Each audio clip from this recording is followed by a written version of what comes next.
নীলফামারী জেলার চিলাহাটিতে বাও মুরগি পালনের আগ্রহ বাড়ছে। এক সময়ের মঙ্গাপীড়িত এ অঞ্চলের এখন প্রতিটি বাড়িতে বাও মুরগির ছোট বড় খামার রয়েছে। এই এলাকায় বাও মুরগি পালনে স্বাবলম্বী হয়েছেন অনেকে। বিস্তারিত নীলফামারী প্রতিনিধি আপেল বসুনিয়ার প্রতিবেদনে।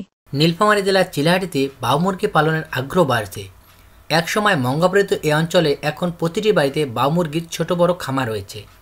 এ এলাকার বাও মুরগি পালনে স্বাবলম্বী হয়েছেন কাঁঠালতলী গ্রামের আব্দুল সাত্তারের স্ত্রী পারভিন আক্তার, বড় মসজিদের আব্দুল মজিদের স্ত্রী হালিমা বেগম, বিউপি বাজারের জাকরুল ইসলামের স্ত্রী মিমি বেগম। পল্লী কর্মসহায়ক ফাউন্ডেশন PKSF এর অর্থায়নে এবং self help and rehabilitation programme শার্পের সহযোগিতায় কৃষি ইউনিট প্রাণী সম্পদ খাতের নিরাপদ মাংস উৎপাদনে জলবায়ু সহিষ্ণু বাও মুরগি পালনের জন্য নীলফামারী জেলার ডোমার উপজেলার চিলাহাটির বিভিন্ন এলাকার বেশ কিছু মহিলাকে বেছে নেয়।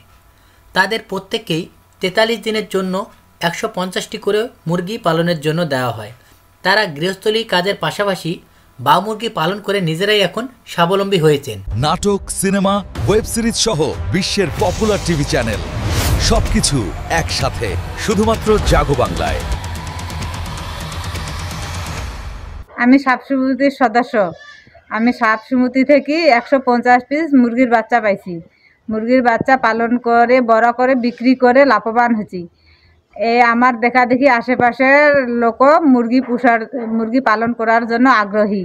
বর্তমানে একই ইউনিয়নের কারেঙ্গাতুলি গ্রামের মিজানুর রহমানের স্ত্রী আনোয়ারা বেগম, মানিক ইসলামের স্ত্রী রোকসানা বেগম এবং হাফিজুল ইসলামের স্ত্রী ময়না বেগম বাও মুরগি পালন করছেন।